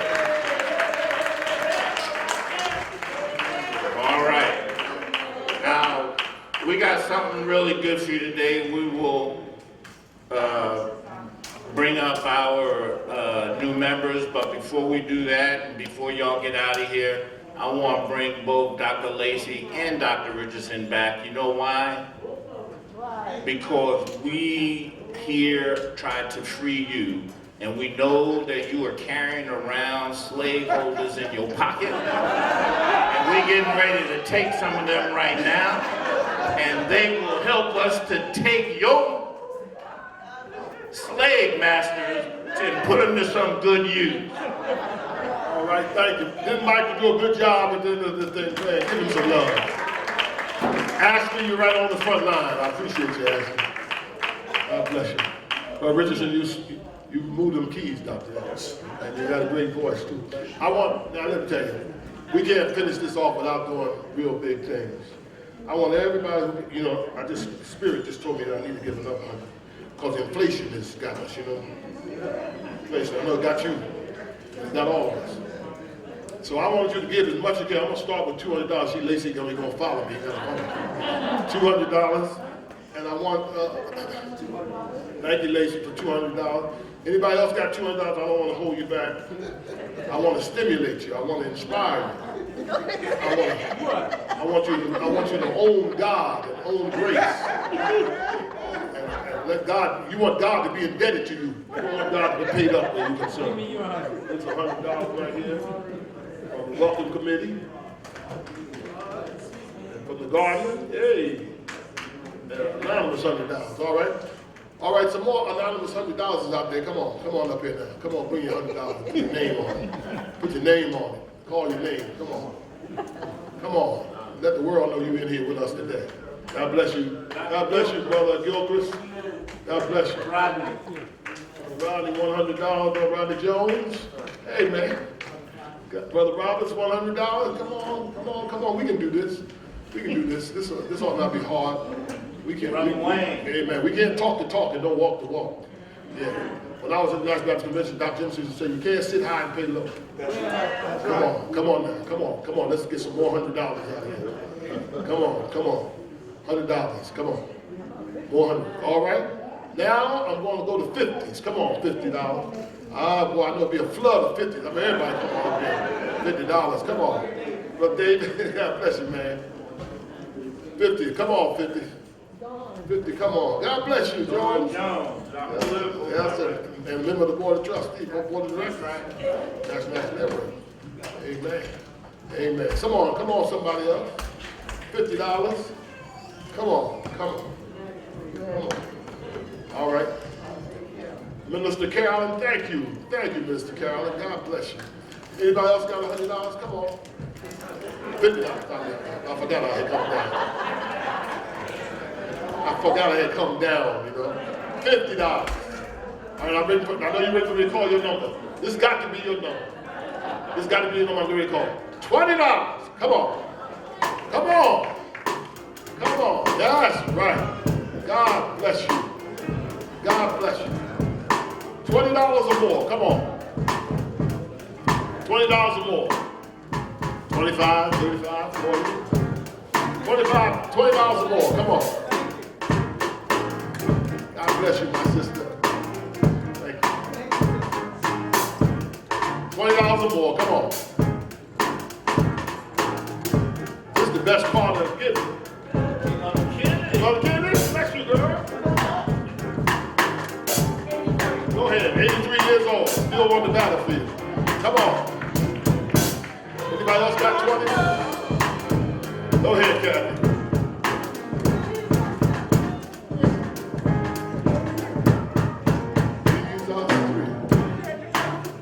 God bless you, my brother. I see you coming. Come on. $20 or more. Come on, everybody. Thank you, brother. God bless you, brother. 50. All right. $20 or more. Come on.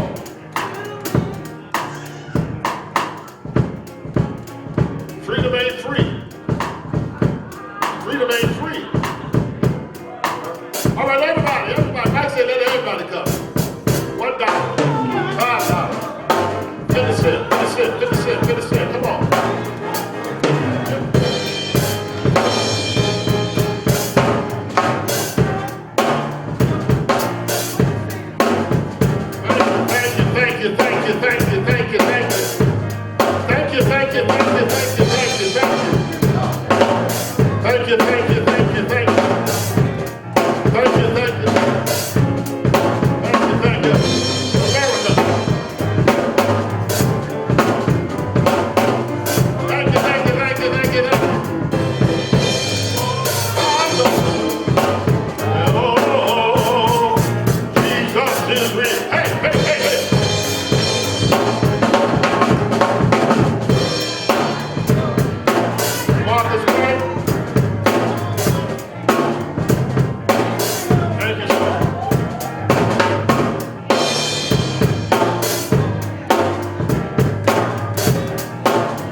Thank you. God for the opportunity to receive what you have given us. Bless these gifts that they might be used for the upward building of your kingdom. In your name we pray. Amen. So our new members that we want to recognize coming forward is Brother Thomas Lewis, Brother Thomas, Lisa Gilliard, and Clara Manning. How come on, we give them some better love than that? We receive you into the movement. Welcome to the House of Justice, and we say together, no justice, no justice.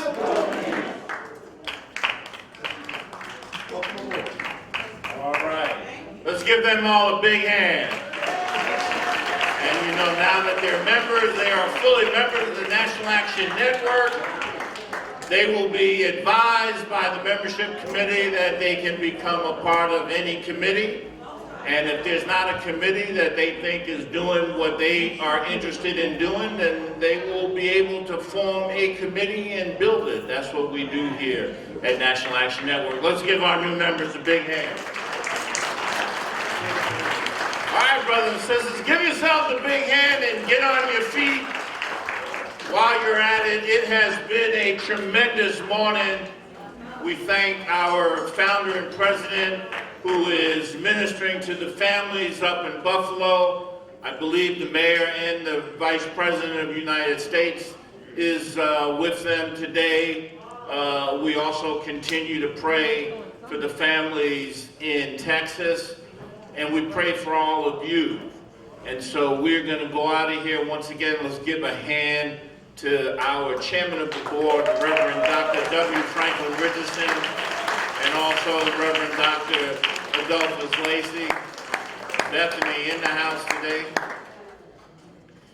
And again, God bless you. God bless our musical director, Minister Tyrone Richardson, and of course, Chris Garland.